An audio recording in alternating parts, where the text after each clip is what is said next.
ఓం శాంతి. ఈరోజు Murali date 11th September 2024. బాబా చెప్తున్నారు, మధురమైన పిల్లల్లారా, మీరు తండ్రి వద్దకు తమ గుణాలను సరిదిద్దుకునేందుకు వచ్చారు. మీరిప్పుడు దైవీ గుణాలను తయారు చేసుకోవాలి. ప్రశ్న: పిల్లలైన మీరు కళ్ళు మూసుకుని కూర్చోరాదని ఎందుకు చెప్తారు? జవాబు: ఎందుకంటే దృష్టి ద్వారా పరివర్తన చేసే తండ్రి మీ సన్ముఖంలో ఉన్నారు. ఒకవేళ కళ్ళు మూసుకుంటే ఎలా తృప్తి చెందుతారు? పాఠశాలలో కళ్ళు మూసుకొని కూర్చోరు. కళ్ళు మూసుకుని కూర్చుంటే సోమరితనం వచ్చేస్తుంది. పిల్లలైన మీరు పాఠశాలలో చదువుకుంటున్నారు. ఇది సంపాదనకు ఆధారం. లక్షల పదమాల సంపాదన జరుగుతోంది. సంపాదన సమయంలో సోమరితనం, ఉదాసీనత రాజాలతో. ఓం శాంతి. మధురాతి మధురమైన ఆత్మీక పిల్లలకు తండ్రి అర్థం చేస్తున్నారు. ఆత్మీక తండ్రి పరంధామం నుండి వచ్చి మనల్ని చదివిస్తున్నారు అని పిల్లలకు తెలుసు. ఏం చదివిస్తున్నారు? తండ్రితో ఆత్మయోగం చేయటం నేర్పిస్తున్నారు. దీనినే స్మృతి యాత్ర అని అంటారు. మధురమైన ఆత్మీక పిల్లలారా, తండ్రిని స్మృతి చేస్తూ చేస్తూ మీరు పవిత్రమై తమ పవిత్రమైన శాంతిధామాన్ని చేరుకుంటున్నారని కూడా తెలిపించారు. ఎంత సహజమైన జ్ఞానం! స్వయాన్ని ఆత్మగా భావించండి. తమ ప్రియమైన బేహద్ తండ్రిని స్మృతి చేస్తే మీ జన్మ జన్మాంతరాల పాపాలు భస్మైపోతాయి. దీనినే యోగాగ్ని అని అంటారు. ఇది భారతీయ ప్రాచీన రాజయోగం. దీనిని ప్రతి 5000 సంవత్సరాల తర్వాత తండ్రియే వచ్చి నేర్పిస్తారు. బేహద్ తండ్రియే భారతదేశంలో ఈ సాధారణ తనువులో వచ్చి పిల్లలైన మీకు అర్థం చేయిస్తారు. ఈ స్మృతి ద్వారానే మీ జన్మ జన్మాంతరాల పాపం సమాప్తమవుతుంది. ఎందుకంటే తండ్రి పతిత పావనుడు, సర్వశక్తివంతుడు. మీ ఆత్మరూపీ బ్యాటరీ ఇప్పుడు తమో ప్రధానమై పోయింది. ఒకప్పుడు సతో ప్రధానంగా ఉండేది. ఇప్పుడు దాన్ని మళ్ళీ సతో ప్రధానంగా ఎలా తయారు చేయాలి? ఆత్మ సతో ప్రధానమైన ప్రపంచానికి వెళ్ళాలి, లేక శాంతిధామమైన ఇంటికి పోగలగాలి. దీనిని పిల్లలు చాలా బాగా గుర్తుంచుకోవాలి. తండ్రి పిల్లలకు ఈ డోస్ ఇస్తారు. ఈ స్మృతి యాత్రను లేస్తూ కూర్చుంటూ, నడుస్తూ తిరుగుతూ మీరు చేయవచ్చు.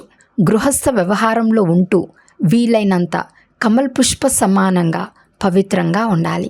తండ్రిని స్మృతి చేయటంతో పాటు దైవీ గుణాలను కూడా ధారణ చేయాలి. ఎందుకంటే ప్రపంచంలోని వారివి అసురి గుణాలు. పిల్లలైన మీరు ఇక్కడికి దైవీ గుణాలను తయారు చేసుకునేందుకు వచ్చారు. ఈ లక్ష్మీనారాయణల నడవడిక చాలా మధురంగా ఉండేది. భక్తి మార్గంలో వారి మహిమనే కీర్తించారు. భక్తి మార్గం ఎప్పటి నుండి ప్రారంభమవుతుందో కూడా ఎవరికీ తెలియదు. మీరిప్పుడు తెలుసుకున్నారు. రావణ రాజ్యం ఎప్పటి నుండి ప్రారంభమైందో కూడా ఇప్పుడు మీరు అర్థం చేసుకున్నారు. పిల్లలైన మీరు ఈ జ్ఞానమంతటిని బుద్ధిలో ఉంచుకోవాలి. మనం జ్ఞానసాగరుడైన ఆత్మీక తండ్రి పిల్లలం. ఇప్పుడు ఆత్మీక తండ్రి మనల్ని చదివించేందుకు వస్తారు. వీరు సాధారణమైన తండ్రి కాదని కూడా మీరు తెలుసుకున్నారు. వీరు ఆత్మీక తండ్రి మనల్ని చదివించేందుకు వచ్చారు. వారి నివాస స్థానం సదా బ్రహ్మలోకం. అందరికీ లౌకిక తండ్రులు ఇక్కడే ఉన్నారు. ఆత్మలైన మనల్ని చదివించే పరంపిత పరమాత్మ అనంతమైన తండ్రి అని పిల్లలు బాగా నిశ్చయించుకోవాలి. భక్తి మార్గంలో లౌకిక తండ్రి ఉన్న పరంపిత పరమాత్మను పిలుస్తారు. వారి యథార్థమైన పేరు శివ ఒక్కటే. తండ్రి స్వయంగా అర్థం చేస్తున్నారు. మధురాతి మధురమైన పిల్లలారా, నా పేరు ఒక్కటే, శివ. భలే అనేక పేర్లతో అనేక మందిరాలు తయారు చేశారు. కానీ అవన్నీ భక్తి మార్గంలోని సామగ్రి. యథార్థమైన నా పేరు ఒక్కటే, శివ. పిల్లలైన మిమ్మల్ని ఆత్మ అని అంటారు. శాలిగ్రామము అని అన్నా పర్వాలేదు. శాలిగ్రామాలు అనేకమున్నాయి. శివుడు ఒక్కరే. వారు అనంతమైన తండ్రి. మిగిలిన వారందరూ పిల్లలు. ఇంతకుముందు హద్దు పిల్లలైన మీరు హద్దు తండ్రి వద్ద ఉండేవారు. ఇప్పుడు మీకు జ్ఞానం లేదు. పోతే అనేక విధాలుగా భక్తి చేస్తూ ఉండేవారు. అర్ధకల్పం భక్తి చేశారు. ద్వాపరయుగం నుండి భక్తి ప్రారంభమవుతుంది. అప్పుడే రావణ రాజ్యం కూడా ప్రారంభమైంది. ఇది చాలా సహజమైన విషయం. ఇంత సహజమైన విషయాన్ని కూడా కొందరు కష్టంగా అర్థం చేసుకుంటారు. రావణ రాజ్యం ఎప్పటి నుండి ప్రారంభమవుతుందో కూడా ఎవరికీ తెలియదు. తండ్రియే జ్ఞానసాగరులని మధురమైన పిల్లలైన మీకు తెలుసు. వారు వచ్చి వారిలో ఉన్న జ్ఞానమంతా పిల్లలకు ఇస్తారు. శాస్త్రాలు భక్తి మార్గంలోనివి. జ్ఞానము, భక్తి, తర్వాత వైరాగ్యము అని ఇప్పుడు మీరు అర్థం చేసుకున్నారు. ఈ మూడు ముఖ్యమైనవి. జ్ఞానము, భక్తి, వైరాగ్యము అని సన్యాసులకు కూడా తెలుసు.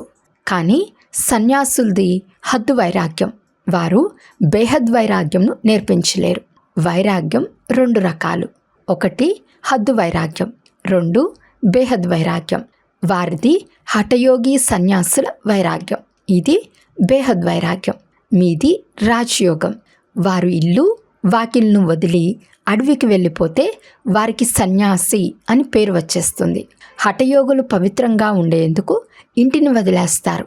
ఇది కూడా మంచిదే. భారతదేశం చాలా పవిత్రంగా ఉండేదని తండ్రి చెప్తారు. ఇంత పవిత్రమైన ఖండం మరేదీ ఉండదు.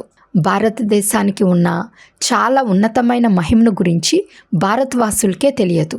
తండ్రిని మర్చిపోయినందున అన్నీ మర్చిపోతారు. అనగా నాస్తికులుగా, అనాథులుగా అవుతారు. సత్యుగంలో ఎంత సుఖం, శాంతి ఉండేది.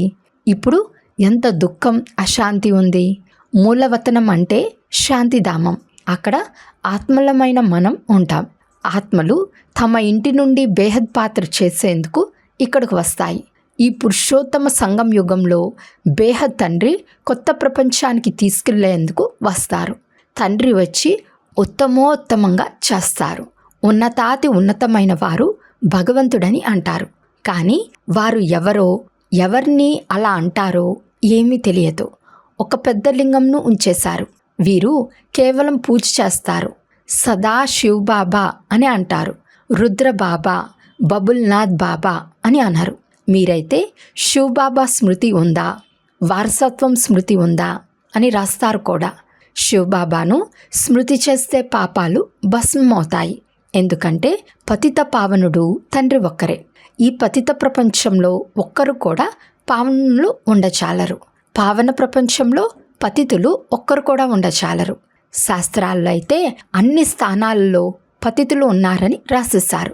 త్రేతాయుగంలో కూడా రావణుడు సీతను అపహరించుకు పోయాడని రాశారు. కృష్ణునితో పాటు కంసుడు, జరాసంధుడు, హిరణ్యకశిపుడు మొదలైన వారిని చూపించారు. కృష్ణునిపై కలంకాలను మోపారు. సత్యుగంలో ఇవేమీ జరగచాలవు. అసత్య కలంకాలను ఎన్ని ఆపాదించారు. తండ్రిపై కూడా కలంకం ఆపాదించారు. అలాగే దేవతలపై కూడా కలంకాలను ఆపాదించారు. అందరినీ నిందిస్తూ ఉంటారు. కావున ఆత్మను పవిత్రంగా చేసే ఈ స్మృతి యాత్ర చేయమని తండ్రి చెప్తారు. పావనంగా అయి మళ్ళీ పావన ప్రపంచంలోకి వెళ్ళాలి. తండ్రి 84 జన్మల చక్రంను కూడా అర్థం చేయిస్తారు. ఇది అంతిమ జన్మ. మళ్ళీ ఇంటికి వెళ్ళాలి. ఇంటికి శరీరం అయితే వెళ్ళదు. ఆత్మలందరూ వెళ్ళాలి. అందువలన మధురాతి మధురమైన ఆత్మీక పిల్లల్లారా, స్వయాన్ని ఆత్మగా భావించి కూర్చోండి. దేహమని భావించకండి. ఇతర సత్సంగాల్లో మీరు దేహాభిమానులుగా కూర్చుంటారు. ఇక్కడ ఆత్మాభిమానులై కూర్చోండి అని తండ్రి చెప్తారు. నేను జ్ఞానసాగరును. నాలో ఈ సంస్కారం ఉంది. పిల్లలైన మీరు కూడా ఇలాగే తయారవ్వాలి. బేహద్ తండ్రి మరియు హద్దు తండ్రికి గల భేదం కూడా తెలిపిస్తారు. బేహద్ తండ్రి కూర్చుని మీకు మొత్తం జ్ఞానమంతా అర్థం చేయిస్తారు. ఇంతకుముందు మీకు ఈ జ్ఞానం తెలియదు. ఇప్పుడు సృష్టి చక్రం ఎలా తిరుగుతూ ఉందో, దాని ఆది మధ్యాంతాల చక్రము ఆయువు ఎంతో, అన్ని విషయాలు తెలియజేస్తారు. భక్తి మార్గంలో అయితే కల్పం ఆయువు లక్షల సంవత్సరాలని వినిపించి ఘోరమైన అంధకారంలో పడేశారు. క్రిందకే దిగజారుతూ వచ్చారు. ఎంతగా భక్తి చేస్తే అంతగా తండ్రిని క్రిందకి ఆకర్షిస్తామని, తండ్రి వచ్చి మనల్ని పావనంగా తయారు చేస్తారని కూడా అంటారు కదా. తండ్రిని క్రిందకి లాగుతారు. ఎందుకంటే పతితులుగా అయి దుఃఖిస్తున్నారు. అందుకే మేము తండ్రిని పిలుస్తున్నామని అంటారు. పూర్తిగా దుఃఖితులుగా తమోప్రధానంగా అయ్యారని తండ్రి కూడా గమనిస్తారు. 5000 సంవత్సరాలు పూర్తయినప్పుడే మళ్ళీ వస్తారు. ఈ చదువు ఈ పాత ప్రపంచం కొరకు కాదు. ఈ జ్ఞానాన్ని ఆత్మ ధారణ చేసి తన జతలో తీసుకెళ్తుంది. నేను ఎలాగైతే జ్ఞాన సాగరుడినో అలా మీరు కూడా జ్ఞాన నదులు. ఈ జ్ఞానం ఈ పాత ప్రపంచం కొరకు కాదు. ఈ చీచీ ప్రపంచం, చీచీ శరీరం వదిలేయాలి. శరీరం అయితే ఇక్కడే పవిత్రంగా అవ్వచాలదు. నేను ఆత్మల తండ్రిని, ఆత్మలను పవిత్రంగా చేసేందుకు వచ్చాను. ఈ విషయాలను మనుషులు కొంచెం కూడా అర్థం చేసుకోలేరు. పూర్తిగా రాతి బుద్ధి కల వారిగా పతితులుగా ఉన్నారు. అందుకే ఓ పతిత పావన అని పాడతారు. ఆత్మయే పతితమవుతుంది. ఆత్మయే అన్నీ చేస్తుంది. భక్తి కూడా ఆత్మయే చేస్తుంది. శరీరాన్ని కూడా ఆత్మయే తీసుకుంటుంది. ఆత్మలైన మిమ్మల్ని తీసుకెళ్లేందుకు వచ్చానని తండ్రి చెప్తున్నారు. బేహద్దు తండ్రినైన నేను ఆత్మలైన మీ పిలుపుతో వచ్చాను. మీరు ఎంతగా పిలిచారు? ఇప్పటి వరకు కూడా హే పతిత పావన, ఓ గాడ్ ఫాదర్, మీరు వచ్చి ఈ పాత ప్రపంచపు దుఃఖాల నుండి, డెవిల్ నుండి ముక్తులుగా చేయండి. తద్వారా మేము ఇంటికి వచ్చేస్తామని పిలుస్తూనే ఉన్నారు. మన ఇల్లు ఎక్కడ ఉందో, ఇంటికి ఎలా ఎప్పుడు వెళ్తామో మరెవ్వరికీ తెలియదు. ముక్తికి వెళ్ళేందుకు ఎంతగా కష్టపడుతూ ఉంటారు. ఎంతమంది గురువుల వద్దకు వెళ్తారు. జన్మ జన్మల నుండి ఇలా తల కొట్టుకుంటూ కష్టపడుతూ వచ్చారు. ఆ గురువులకు జీవన్ముక్తిలోని సుఖాలను గురించి తెలియనే తెలియదు. వారు ముక్తిని కోరుకుంటారు. విశ్వంలో శాంతి ఎలా స్థాపించబడుతుంది అని అంటారు కూడా. సన్యాసులకు కూడా ముక్తి మాత్రమే తెలుసు, జీవన్ముక్తి గురించి తెలియదు. కానీ ముక్తి, జీవన్ముక్తి రెండిటి వారసత్వంను తండ్రే ఇస్తారు.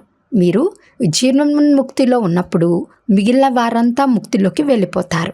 పిల్లలైన మీరిప్పుడు ఇలా తయారయ్యేందుకు జ్ఞానం తీసుకుంటున్నారు. మీరే అందరికంటే ఎక్కువగా సుఖాన్ని చూచారు.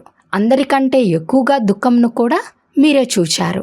ఆది సనాతన దేవీ దేవతా ధర్మంలో ఉన్న మీరే మళ్ళీ ధర్మభ్రష్టులుగా, కర్మభ్రష్టులుగా అయిపోయారు. మీరు పవిత్రమైన ప్రవృత్తి మార్గంలో ఉండేవారు.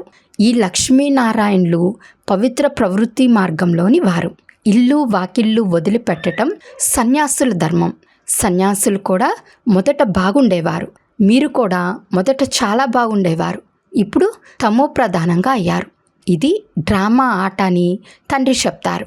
ఈ చదువు కొత్త ప్రపంచం కొరకని తండ్రి అర్థం చేయిస్తారు. పతిత శరీరంలో, పతిత ప్రపంచంలో డ్రామానుసారంగా నేను మళ్ళీ 5000 సంవత్సరాల తర్వాత రావాల్సి ఉంటుంది. కల్పం లక్షల సంవత్సరాలు కాదు. నేను సర్వవ్యాపిని కాదు. ఇలా మీరు నన్ను నిందిస్తూ వచ్చారు. అయినా నేను మీకు ఎంత ఉపకారం చేశాను? శివబాబాను చేసినంత గ్లాని మరెవ్వరినీ చేయలేదు. విశ్వానికి అధిపతులుగా తయారు చేసే తండ్రిని సర్వవ్యాపి అని అంటూ ఉంటారు. అవమానం కూడా హద్దు దాటిపోయినప్పుడు మళ్ళీ నేను వచ్చి మీకు ఉపకారం చేస్తాను. ఇది పురుషోత్తమ సంగం యుగం, కళ్యాణకారి యుగం. ఈ యుగంలో మిమ్మల్ని పవిత్రంగా చేసేందుకు వస్తాను. పావనంగా అయ్యేందుకు ఎంత సహజమైన యుక్తిని తెలుపుతాను. భక్తి మార్గంలో మీరు చాలా ఎదురు దెబ్బలు తిన్నారు. చెరువులో కూడా స్నానం చేసేందుకు వెళ్తారు. ఇలా చేయటం వలన పావనంగా అవుతామని భావిస్తారు. ఆ నీరు ఎక్కడా? పతిత పావనుడైన తండ్రి ఎక్కడా? అదంతా భక్తి మార్గం. ఇది జ్ఞాన మార్గం. మానవులు ఎంత ఘోరమైన అంధకారంలో ఉన్నారు. కుంభకర్ణుని వలె నిద్రపోతున్నారు. వినాశకాలంలో విపరీత బుద్ధి గలవారందరూ నశిస్తారు అని గానం కూడా చేస్తారని మీకు తెలుసు. మీకిప్పుడు నెంబర్ వార్ పురుషార్థానుసారం ప్రీతి బుద్ధి ఉంది. పూర్తిగా లేదు. ఎందుకంటే క్షణ క్షణం మాయ మరిపిస్తుంది. ఇది పంచ వికారాలతో యుద్ధం. పంచ వికారాలను రావణుడు అని అంటారు. రావణునిపై గాడిద తలను చూపిస్తారు. పాఠశాలలో కళ్ళు మూసుకుని ఎప్పుడు కూర్చోరని కూడా తండ్రి అర్థం చేయించారు. వారైతే భక్తి మార్గంలో భగవంతుని స్మృతి చేసేందుకు కళ్ళు మూసుకుని కూర్చోమని శిక్షణ ఇస్తారు. ఇది పాఠశాల అని తండ్రి చెప్తున్నారు. దృష్టి ద్వారా పరివర్తన అని కూడా విన్నారు. ఇది ఇంద్రజాలము అని అంటారు. అరే, ఆ గాయనం కూడా ఉంది కదా, దేవతలు కూడా దృష్టి ద్వారా తృప్తి చెందుతారు. దృష్టి ద్వారా మానవులను దేవతలుగా చేసేవాడు ఇంద్రజాలికుడే కదా. తండ్రి వచ్చి బ్యాటరీను నింపుతూ ఉంటే పిల్లలు కళ్ళు మూసుకొని కూర్చుంటే ఏమంటారు? పాఠశాలలో కళ్ళు మూసుకొని కూర్చోరు. అలా కూర్చుంటే సోమరితనం, నిద్ర వస్తుంది. చదువు సంపాదనకు ఆధారం. ఇందులో లక్షల పదమాలంత సంపాదన ఉంది. సంపాదనలో ఎప్పుడు ఆవలించరు. ఇక్కడ ఆత్మలు పరివర్తన అవ్వాలి. మీ ఎదుట ఈ లక్ష్యం ఉంది. వారి రాజధానిని చూడాలంటే దిల్వాడా మందిరానికి వెళ్ళండి. అక్కడ జడమూర్తులుగా ఉన్నారు. ఇది చైతన్యమైన దిల్వాడా మందిరం. దేవతలు కూడా ఉన్నారు. స్వర్గం కూడా ఉంది. సర్వుల సద్గతిదాత ఆబూలోనే వస్తారు. అందువలన ఆబూ చాలా గొప్ప తీర్థస్థానం. ధర్మస్థాపకులకు లేక గురువులందరికీ తండ్రి వచ్చి ఇక్కడ సద్గతినిస్తారు. ఇది అన్నిటికంటే గొప్ప తీర్థస్థానం, కానీ గుప్తంగా ఉంది. దీనిని గురించి ఎవ్వరికీ తెలియదు. అచ్చా, మధురాతి మధురమైన అపురూపమైన పిల్లలకు మాతాపిత బాప్దాదాల ప్రియ స్మృతులు మరియు గుడ్ మార్నింగ్. ఆత్మీక పిల్లలకు ఆత్మీక తండ్రి నమస్తే. ఆత్మీక తండ్రికి ఆత్మీక పిల్లల యొక్క ప్రియ స్మృతులు మరియు నమస్తే నమస్తే నమస్తే. ధారణ కొరకు ముఖ్య సారం. ఫస్ట్ పాయింట్, తండ్రిలో ఏ సంస్కారాలు ఉన్నాయో వాటిని ధారణ చేయాలి. తండ్రి సమానం జ్ఞానసాగరులుగా అవ్వాలి. ఆత్మాభిమానులుగా ఉండే అభ్యాసం చేయాలి. సెకండ్ పాయింట్, ఆత్మరూపీ బ్యాటరీని సతోప్రధానంగా చేసుకునేందుకు నడుస్తూ తిరుగుతూ స్మృతి యాత్రలో ఉండాలి. దైవీ గుణాలను ధారణ చేయాలి. చాలా చాలా మధురంగా అవ్వాలి. వరదానము, త్రికాలదర్శిగా అయి దివ్యబుద్ధి యొక్క వరదానాన్ని కార్యంలో ఉపయోగించే సఫలతా సంపన్న భవ. బాప్దాద ప్రతి పుత్రునికి దివ్యబుద్ధి యొక్క వరదానం ఇచ్చారు. దివ్యబుద్ధి ద్వారా మాత్రమే తండ్రిని, స్వయాన్ని, 3 కాలాలను స్పష్టంగా తెలుసుకోగలరు. సర్వశక్తులను ధారణ చేయగలరు. దివ్యబుద్ధి గల ఆత్మలు ఏ సంకల్పాన్ని అయినా కర్మ లేక వాచలోకి తీసుకురావటానికి ముందే ప్రతి మాట లేక కర్మ యొక్క 3 కాలాలను తెలుసుకుని ఆచరణలోకి తీసుకొస్తారు. వారి ముందు భూత భవిష్యత్తులు కూడా వర్తమానం ఎంత స్పష్టంగా ఉందో అంత స్పష్టంగా ఉంటాయి. ఇటువంటి దివ్యబుద్ధి కలవారు త్రికాలదర్శులుగా అయినందున సదా సఫలతా సంపన్నంగా అవుతారు. స్లోగన్, సంపూర్ణ పవిత్రతను ధారణ చేయువారే పరమానందాన్ని అనుభవం చేయగలరు. అచ్చా, ఓం శాంతి.